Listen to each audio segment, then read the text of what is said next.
करती हूँ आप लोग अच्छे होंगे। तो दोस्तों आज फिर से एक नए अनुभव के साथ आपके सामने आई हूँ। उम्मीद करती हूँ आपको ये अनुभव अच्छा लगेगा और इससे आपको सीख मिलेगी। तो दोस्तों ये कहानी है चंदन की।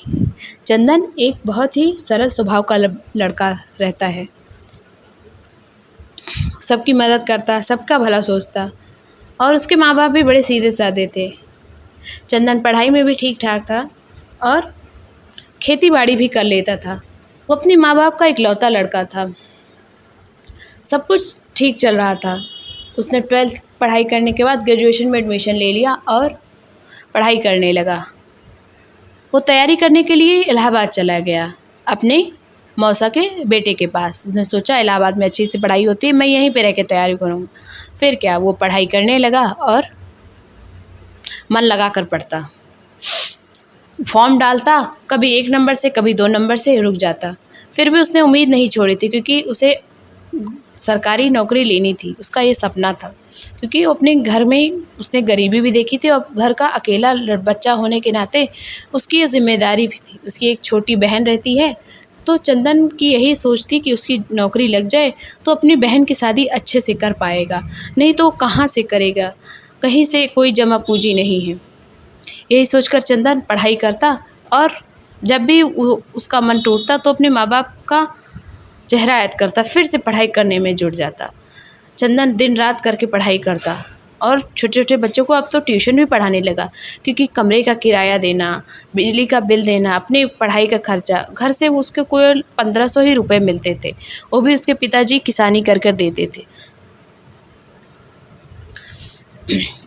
चंदन को अपने पिता के बुढ़ापे की चिंता होती कि इस उम्र में भी वो काम कर रहे हैं, फिर भी वो कुछ कर नहीं पा रहा है। समय बीता। एक दिन चंदन के पेट में अचानक दर्द हुआ। उसने सोचा ऐसे ही दर्द हुआ गर्मी की वजह से कुछ खा पी लिया होगा। दर्द बहुत तेज हुआ और उससे बर्दाश्त नहीं हुआ। उसके दोस्त ने कहा ऐसा है चलो डॉक्टर को दिखा लेते हैं, नहीं तो तुम परेशान रहोगे।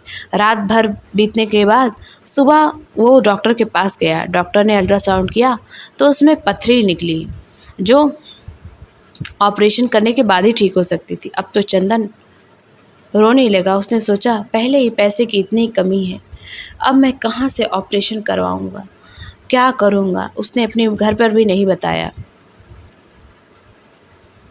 उसके दोस्त ने कहा मैं पैसे दे देता हूँ। चंदन ने कहा चाहे तुम दोगे तो वो भी तो उधार ही रहेगा, तुम्हारे पास ही कौन से लॉटरी लगी है, तुम भी तो वही संघर्ष कर रहे हो जो मैं कर रहा हूँ, कहाँ से दोगे तुम।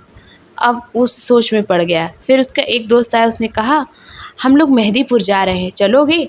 तो चंदन ने कहा मैं पहले ही परेशान हूँ, मैं कहीं नहीं जाऊँगा।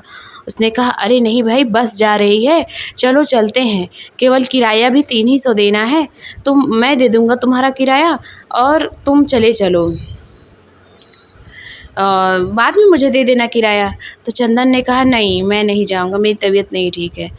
तो उसके दोस्त ने कहा भाई वहाँ पे जो जाता है कितना भी बीमार उसकी तबीयत ठीक हो जाती है, बालाजी सबके कष्ट दूर करते। चंदन ने कहा अच्छा सच में बालाजी सुनते हैं, चलो तो मैं भी देखता हूँ। वो 1-2 कपड़े रखे और कुछ पैसे और बस में बैठ के सभी निकल गए। कम से कम 20-25 लड़के थे, सब साथी के थे और सब लोग जय श्री राम बोलते बोलते, हनुमान चालीसा बोलते बोलते पहुँच गए मेहंदीपुर बालाजी। सबने नहाया धोया और बालाजी के दर्शन के लिए लाइन लग गई।